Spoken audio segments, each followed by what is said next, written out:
할렐루야.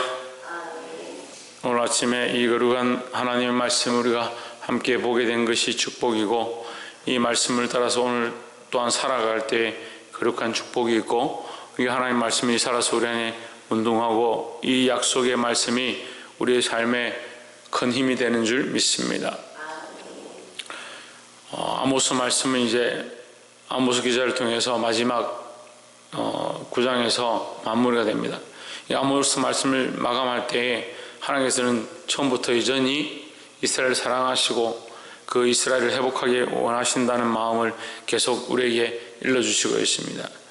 마찬가지로 하나님 우리를 향하신 사랑이 여전하고, 우리가 비록 연약해서 범죄하고 죄의 길로 간다 할지라도 하나님께서는 결국 우리가 돌아와서 하나님 앞에 회복되기를 원하시는 줄 믿습니다. 9장 1절에 내가 보니 주께서 단 곁에 서서 이르시기를 그 기둥머리를 쳐서 문지방이 무너지게 하며 움직이게 하며 그것으로 부서져서 무리의 머리에 떨어지게 하라. 내가 그 남은 자를 칼로 살육하리니 그 중에서 하나도 도망하지 못하며 그 중에서 하나도 피하지 못하리라 했습니다. 자, 이것이 단 곁에 서서, 단 곁이라는 것은 이제 성전을 얘기하는 거죠. 그러니까 성전에서 제사를 드리는 자들의 그 제단을 무너뜨리고 그 기둥을 부서뜨리고 그 무너진 곳에 깔려서 죽는 자들, 그리고 또 그 남은 자들 내가 칼로 도륙하겠다, 이렇게 말씀하는데, 이것이 크고 두려운 말씀이지만 이것이 하나님의 방편에서는 지극히 합당한 일입니다. 우리가 말씀을 이렇게 보면 하나님 너무 심판하시는구나, 너무 많은 징벌 하시고 너무 많이 멸망시키는 거 아니냐, 이렇게 볼 수 있지만 하나님의 철저한 관점에서 보면 하나님은 공의시다는 거예요. 공의를 행하실 수밖에 없으니까 인간들이 범죄하는 것 때문에 결국 공의의 심판, 그 심판대 위에 그 앞에 설 수밖에 없다라는 거죠. 그래서 우리가 9장 1절과 2절에서 2절에 보시면 저희가 파고 음부로 들어갈지라도 내 손이 거기서 취하여 낼 것이요 하늘로 올라갈지라도 내가 거기서 취하여 내려올 것이며 했습니다. 그러니까 반드시 하나님께서 취하고 찾아낼 것이다. 왜 취하고 찾아냈느냐? 하나님 공의의 하나님이니까 어떤 이는 공의의 잣대로 때려서 심판하고 어떤 이는 봐주고 그런 게 안 된다. 하나님 무조건 공의대로 하나님 말씀대로 심판하시고 채찍질 할 수밖에 없다라는 거죠. 그리고 하나님 반드시 공의로 하신다, 이렇게 우리가 기억하면 됩니다. 하나님 반드시 공의로 하시면 우리가 다 죄인이고 다 죽을 수밖에 없는데 어떻게 하느냐? 그래서 구약에서는 다윗의 장막을 세워서 거기에 제물을 가지고 나와 하나님 앞에 제사하며 회개하는 자들을 하나님께서 정결케 하겠다라고 말씀하셨고, 솔로몬 때는 내 백성이 범죄하고 어디서든지 내 앞에 엎드려 이 성전을 향하여 기도하면 내가 하늘에서 보고 내 진노를 그치고 그들을 향하여 볼 것이다 라고 말씀하시고, 신약에 와서는 예수 그리스도의 십자가로 그 십자가 앞에 나와 그리스도의 십자가 죽으심을 믿고 그 피 흘리심에 의해서 제사함을 받는 자들은 구원을 얻을 것이다. 하나님의 공의가 없어진 게 아니고 하나님의 공의는 여전히 일하시고 그 공의를 통해서 범죄한 자들에게 반드시 심판하시는데, 그 공의의 대가를 다윗의 장막과 솔로몬의 성전과 예수님 때의 그 십자가로 말미암아 지금 이제 우리가 다 십자가의 은혜 가운데 다 이게 포함되었죠. 예수 그리스도의 십자가 앞에 엎드리는 자들에게 그 넘어가는 그 심판하실 그 일들을 6월절 어린 양의 피로 덮었을 때 그 집을 넘어갔던 것처럼 하나님께서 은혜로 넘어가는 그 혜택을 주시는 거죠. 그러면 은혜로 넘어가면 하나님의 공의는 어디 가버렸느냐? 죄는 있고 하나님의 공의는 어디 가버렸느냐? 하나님의 공의는 그 6월절 어린 양의 피에 이미 피 흘림으로 대가를 지불했다. 그러니까 하나님의 공의는 반드시 있다라는 것이 확실하고요. 이걸 알아야지 하나님의 공의가 어떤 나쁜 사람들에만 있고 세상 사람들에게만 있고 안 믿는 자들에게만 있고, 아니요. 모든 사람에게 다 있습니다. 있는데 우리가 받아야 될 공의는 누가 받으셨냐? 예수님이 십자가에서 그 공의, 하나님의 공의를 그 피 흘림으로 받았다는 거죠. 그러니까 우리가 죽을 것을 예수님이 대신 죽었다. 그런데 어떻게 부끄럽게 계속 범죄하느냐. 그 어떤 사람 착각해가지고 내가 나를 위해서 예수님 죽으셨으니까 그 대가를 지불했으니까 나는 이제 마음대로 살지. 그런 뻔뻔한 말이 그거는 믿음이 아니죠. 예수님이 십자가를 믿고 그가 나를 위해 대신 죽으셨음을 믿는다면 우리가 하나님의 사랑을 오히려 더 알고 내가 어떻게 범죄하고 살겠느냐. 부끄러워서 어떻게 그렇게 하느냐. 믿는다 하면 제사함의 기쁨이 있지만 다시 죄를 범치 않으려고 몸부림치는 모습이 또한 있어야 된다는 거죠. 그것 때문에 또한 마지막 때 우리가 심판대 앞에 서지 않지만 하나님께서 우리에게 행위책을 펴서 책망하실 것이라는 거예요.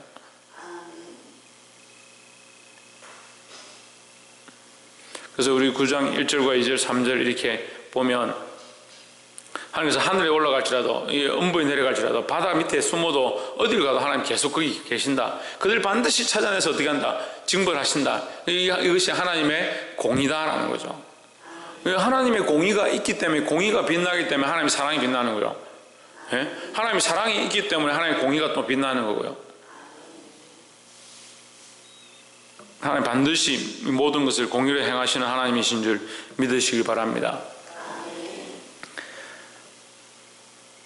8절에 보라 주 여호와 내가 범죄한 나라에 주목하여 지면서 멸하리라. 이는 여호와의 말씀이니라. 그러나 9절에 내가 명령하여 이스라엘 족속을 만국 중에서 채집하기를 곡식을 채집함같이 하려니와 하십니다. 곡식을 채집한다. 곡식을 이제 어떻게 합니까? 이게 이제 우리 신약적 관점에서 예수님 비유를 보면 알과 죽정이가 있는데 이거 마지막 때 이것을 시험에서 까가지고 이게 불면 쭉정이는 날아가 버리고 조금의 고난과 환란이 닥치면 쭉정이는 날아가 버리고 뭐가 남냐? 알곡만 남는데. 지금 이제 요즘은 그런 걸 안 하지만 옛날에는 이제 타작기에 이제 벼를 배에 오면 벼에 이제 위에 쌀이 붙어 있죠. 그러면 탈곡기에 이렇게 얹어가지고 빼죠. 그러면 이제 쌀알이 떨어집니다. 그럼 그거를 키즈를 합니다. 키즈를 두드려 패가지고 이 껍질이 까지게 하죠. 까지게 하고 그걸 이제 키라고 하는 여러 바구니에 담아서 이렇게 바람 불 때 이렇게 한올 던져서 이렇게 계속 받는 걸 하는 거죠. 그럼 바람이 불어서 어떻게 됩니까? 껍데기는 바람이 다 날아가서 떨어지고 안에 뭐가 남습니까? 알곡만 남는 거죠. 하나님 체질을 하신다. 이게 뭐냐면 거기서 골라내겠다. 근데 골라내는 목적이 뭐냐? 골라내는 목적이 멸망이냐? 아닙니다. 골라내는 목적이 구원에 있다라는 거죠. 왜 이 구원의 일을 하시느냐? 하나님 언약하신 게 있기 때문이다. 하나님 약속하신 게 있기 때문이다. 9절에 체질할 것이 체질함같이 하려니와 그 한 알갱이도 땅에 떨어지지 아니하리라. 한 알갱이도 땅에 떨어지지 아니하리라. 이것은 이제 계시록 말씀과 같이 생명책에 기록된 자는 모두 다 구원받더라. 한 명도 잃어버린 바 되지 않더라. 이게 하나님의 마음이라는 거죠. 하나님의 언약한 백성, 하나님 약속하신 그 언약 때문에 한 명도 놓치지 않냐고 반드시 구원하실 것이다 라는 거죠. 하나님 우리를 향해서 한 명도 놓치지 않냐고 우리를 버리지 아니하시고 하나님 끝까지 우리를 지키기 원하신다. 우리가 이 약속을 믿고 믿음으로 하나님 앞에 나와야 될 것입니다. 그 하나님 왜 공의의 하나님 심판하시고 그럼 다 멸망시켜야 되는데 왜 살려주시느냐? 왜 거기서 골라내느냐? 그 알곡을 골라내겠다. 거기서 골라내서 그들을 살리겠다. 건져내겠다. 다시 돌아오게 하겠다. 이게 하나님의 약속이고 이 약속을 왜 지키냐? 처음 언약하신 언약의 일들이 있다는 거예요. 이 처음에 언약한 일들은 창조의 일이고요. 하나님 창조하셔서 온 인류를 살리게 하시는 게 하나님의 목적이었고 더 올라가면 창세전에 하나님께서 생명책에 기록한 자들 분명히 하나님께서 기록했다는 것은 약속했다는 거죠. 우리가 그때 약속하지 않았는데 무슨 약속을 했느냐? 하나님께서 우리의 앞으로 살 것들을 아시고 이미 하나님께서 창세전에 우리를 지명하셨다, 선택하셨다라는 거죠. 선택하셨는데 지금 우리가 그 언약의 도장을 어떻게 찍느냐? 예수 그리스도 십자가의 그 피로 도장 찍는 거예요. 그래서 예수 그리스도 십자가의 그 피가 우리를 인쳤다는 거예요. 인쳤다. 거기에 우리는 뭐가 필요합니까? 아무것도 필요 없습니다. 하나님 은혜로 되어진 거니까, 우리가 조성되기 전에 이미 약속되었으니까 우리가 하나님과의 1:1 관계 안에 도장 찍을 자격이 안 되지만 성령께서 지금 우리에게 인쳐주신다. 우리에게 뭐가 필요합니까? 믿음이 필요한 거예요. 믿음이 필요한 거예요. 하나님이 인치시고 하나님이 그리스도의 십자가로 인치셨으니까 우리가 할 수 있는 것은 없다. 우리가 할 수 없는 것이 없으니까 그것이 은혜다. 은혜니까 우리는 뭘 하면 되냐? 믿으면 믿는 자에게 이것을 또한 허락하신다라는 거죠. 그래서 이 믿음을 잃지 아니하고 하나님의 언약을 잃지 아니하고 반드시 받으시기를 주의 이름으로 축복합니다. 그래서 이 아모스 9장 말씀이 굉장히 중요한 거예요. 11절에 보면 그날에 내가 다윗의 무너진 천막을 일으키고 그 틈을 막으며 그 대락한 것을 일으켜서 여쪽과 같이 세우고 하십니다. 여기 다윗의 이제 장막이 나오죠. 다윗 장막이 나오는데 이스라엘이 이제 다윗의 장막을 하기 전에 뭡니까? 모세의 성막을 먼저 하면 되는데 다윗 장막을 얘기하는 겁니다. 본격적으로 이제 움직이지 아니하고 머물러 서서 이제 세워서 하나님의 성전으로 세운 것은 다윗 때에 시작하는 겁니다. 그 다음에 이제 솔로몬 때에 온전케 하죠. 다윗과 약속합니다. 하나님 언약하십니다. 뭐라고 하냐? 너의 집을 내가 영원히 무너지지 않게 할 것이다. 망하지 않게 할 것이다.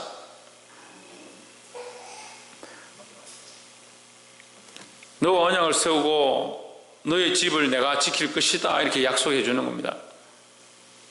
다윗이 하나님 찾고 하나님 부르짖고 하나님과의 관계 안에서 하나님 앞에 세운 이 장막을 누구도 무너뜨리지 못하고 빼앗지 못할 것이다. 이렇게 약속하고, 솔로몬이 성전을 짓고 1,000번 제사를 드리고 나서 너희가 범죄에서 온 타국에 쫓겨났다 하더라도 너희가 경성하고 정신을 차리고 이 성전을 향해서 다시 기도하면 내가 하늘에서 듣고 너희 무너진 데를 다시 회복할 것이다. 이렇게 약속해 주는 거예요. 이게 뭡니까? 이게 언약의 집이다니까. 언약의 다윗의 장막은 뭐냐? 언약의 장막이다. 언약의 장막. 하나님께서 그 다윗을 향해서 사랑하시는 그 모양을 그 언약으로 나타내셨다. 그래서 마지막 때 이 다윗과 언약했던 것, 이 솔로몬과 언약했던 것, 이스라엘 백성과 이 언약했던 것들을 잊지 아니하시고 다시 반드시 회복하실 것이다 라는 거죠. 12절에 저희로 에돔의 남은 자와 내 이름으로 일컫는 만국을 기업으로 얻게 하리라. 이는 이를 행하시는 여호와의 말씀이니라. 13절 여호와께서 이르시되 보라 날이 이르지라. 그때에 밭 가는 자가 곡식 떠는 자의 뒤를 이으며 포도 밟는 자가 씨 뿌린 자의 뒤를 이으며 산들은 단 포도주를 흘리며 작은 산들은 녹으리라 하십니다. 이 말씀을 보면 좀 이해가 안 되는, 포도를 떨고 있는데 포도 밟는 자하고 씨를 뿌리는 자와 포도 밟는 자가 그 뒤를 잇는다. 그 씨를 뿌리는데 얼마나 추수가 잘 되냐면 씨를 뿌리는 것과 동시에 뒤에는 뭘 하느냐? 추수를 할 만큼 그만큼 풍성한 축복이 있다는 거죠. 우리가 이제 우리나라는 1모작만 하는데 그 필리핀이나 이런 데 가보면 2모작, 3모작 합니다. 날씨가 좋고 이제 비가 강수량이 좋으면 계속 이제 심고 나서 저 한쪽에서는 모를 다시 심고요. 한쪽에서는 뭐 하냐? 벼를 베는 거예요. 이쪽 들판은 벼를 베고 탈곡하고 있는데 이쪽 들판은 모를 갖다 심고 있는 거예요. 이 사람들은 잘 되니까 사실은 우리처럼 이 물을 대고 모를 심지도 않습니다. 아프리카나 이런 데는 모를 심는 것을 잘 못해요.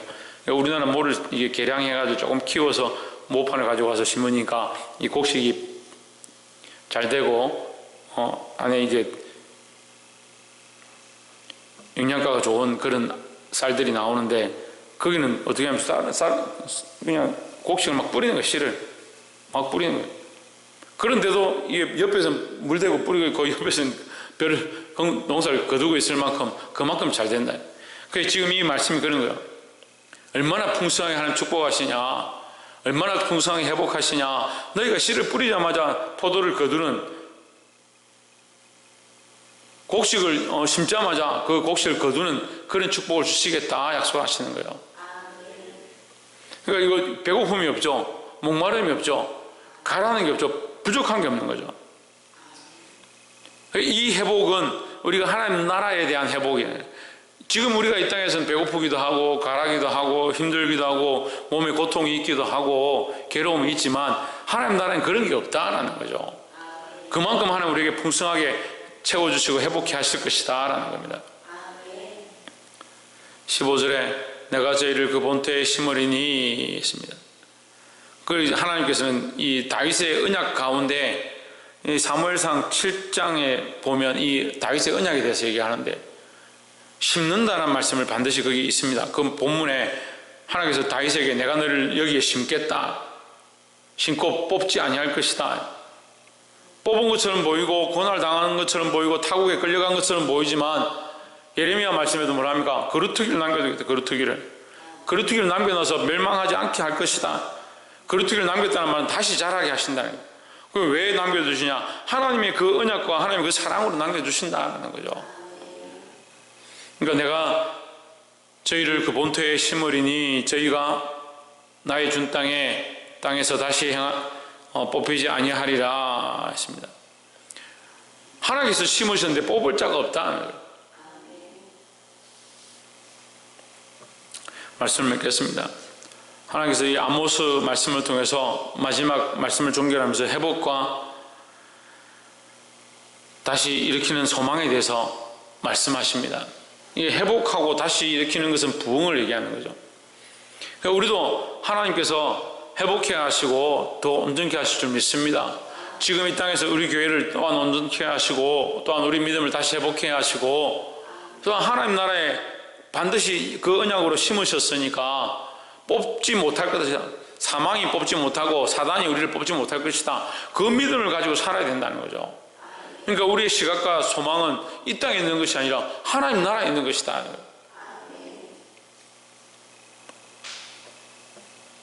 공의 하나님이 반드시 심판하실 것이고 그 심판의 때가 되면 모든 악한 것들로 악으로 행한 것들이 갚아짐을 당할 것인데 우리는 믿음으로 주님을 붙잡고 기질을 할 때 이 기질이 심판의 모양이기도 합니다. 여러분 이거 아셔야 되는데 추수할 때 기질이 심판의 모양이에요. 심판의 모양에서 쭉정이는 영원히 꺼지지 않는 불에 던진다 했습니다. 쭉정이는 그러니까 꺼지지 않는 불에 던지는 것이 심판이고 불이 꺼지지 않는다는 것은 안에 다 타버리는데 불이 왜 안 꺼지냐 그 말이 아니에요. 타서 없어지지 않는다는 거죠. 그러니까 영원토록 심판을 받는다. 영원토록 불타는 심판을 받는다. 내 자녀와 내 가족이 영원토록 그 불 꺼지지 않는 불에 영원히 불타는 고통을 당한다면 그냥 차라리 한번 그 불타서 죽고 끝나면 다 되겠는데 죽지 않는 몸을 입었으니까 마지막 때 죽지 않는 몸을 다 입죠. 그러니까 죽지 않는 몸을 입었으니까 영원토록 죽지 않는 형벌을 당하니까 얼마나 마음이 아프겠습니까? 우리는 영원히 죽지 않는 천국에 들어가는데 그걸 어떻게 하냐? 이 타작할 때 갈아엎어서 어떻게 한다고요? 쭉정이는 날려보내고 쭉정이는 불에 태우고 알곡만 꺼낸다. 이게 공의의 기질이고요. 공의의 체질할 때에 하나님께서 이것을 공의를 체질하셔서 구별하신다. 고난과 환난을 통해서 그들이 범죄한 것을 통해서 채찍질하셔서 결국 악한 자들은 심판을 당하게 하시고 거기 살아남은 자들 하나님께서 다시 돌아오게 하신다. 어떻게 보면 바벨론으로 끌려갔던 그 백성들은 하나님께서 단련하시고 훈련하셔서 믿음을 지킨 자들 돌아오게 하신다는 거예요. 돌아오게 하셔서 뭘 하느냐? 회복하게 하신다. 무엇을 따라서? 하나님의 약속을 따라서. 그래서 하나도 놓치지 아니하고 한 사람도 놓치지 아니하고 한 알곡도 놓치지 아니하고 하나님께서 다시 심겠다. 그래서 누구도 뽑지 못할 것이다. 이 언약의 약속을 말씀하십니다. 이 말씀이 오늘날 우리에게 영원한 언약이고 영원한 약속이다라는 거예요. 이 말씀을 붙잡고 승리할 수 있기를 주의 이름으로 축복합니다. 기도하겠습니다.